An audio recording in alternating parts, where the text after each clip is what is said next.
Ay, napatid. Napatid. Napatid ang kordon. Ala, napigtas ang kordon eh. Diba? Ang kwerdas pala.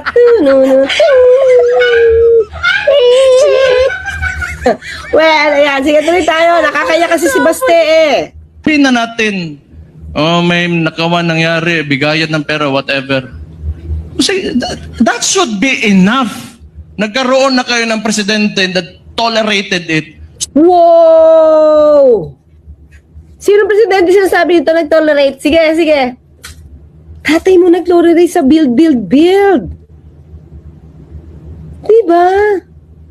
Tatay mo nag-start niyan. Tatay mo yung nagsabing korap siya.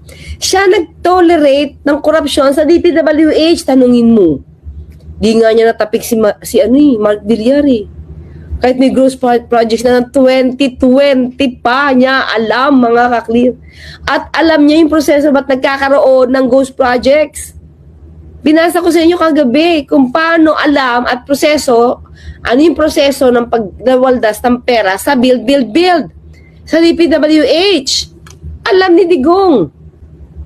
So, na-tolerate. Pero syempre gusto nila ipahit ni Pangulo Marcos Jr. Dahil siya nagpapa-imbestiga dahil ayaw niyang itolerate. Yung tatay niya, ulitin natin to parang hindi pwedeng ulitin eh. Yung tatay niya walang masinsinang pag-iimbestigang ginawa sa ghost projects. Kaya hanggang ngayon di pa nananagot. Ayan nga sabi ko sa inyo sa Iloilo eh. May isang bridge dyan, may infrastructure dyan. 2020 pa, palpak. Kaya binabalik-balikan ni Secretary Vince Dizon. So what's next? Dadagdagan nyo pa? Nagpasarap na kayo ng sobra-sobra? Gusto nyo pa? Sino yung nagpasarap, mga kaklir? Sino ba talaga nagpasarap? Ibang accounts nyo nga, ayaw nyo pakita. Pupukpukin pa ng ng mikropono si Senator Trillanes dahil ayaw niya mag-bank ng ayaw niya mag-waiver sa bank secrecy law. Diba? Ano sabi ng tatay nyo? Nagnakaw siya. Tapos meron siyang amount sa isang BPI lang sa BPI lang.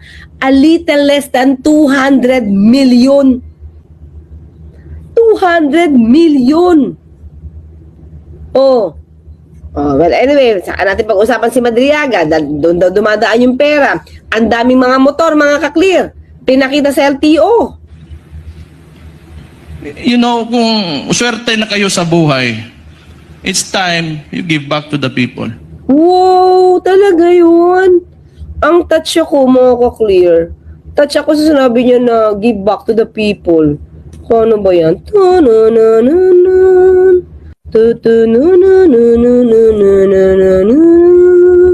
Touch talaga ako dun. Sige, tuloy tayo. Diba? Huwag niyong pahirapan yung mga tao. Diba, mga kaklir, nakakaiyak siya. Medyo kakaiba yung statement niya doon na parang wag niyong abusuhin. Taon ako, tingin ko dapat na niya si VP Sara para alam niya yung sinasabi mo.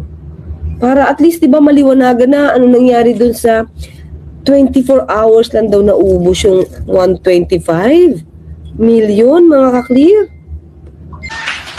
Tama na yan. Okay na yan. Siguro yung mga anak nyo maka-aral sa abroad. Ay, sino nakapag-aral na? Sige nga. You can eat, in very nice restaurants. Tama na yan. That's okay. Isang ulo lang naman ang kailangan namin. Ang ulo ni Bongbong Marcos! Ngayon, mga kaklir, ang sabi ni Sec John Vic, support. Sabi ni Sec John Vic. Diba? Putso. Ha? Putso. Putso daw. Pero hindi niya hinamon ng suntukan, jumbaga na itong si Secretary John Vic.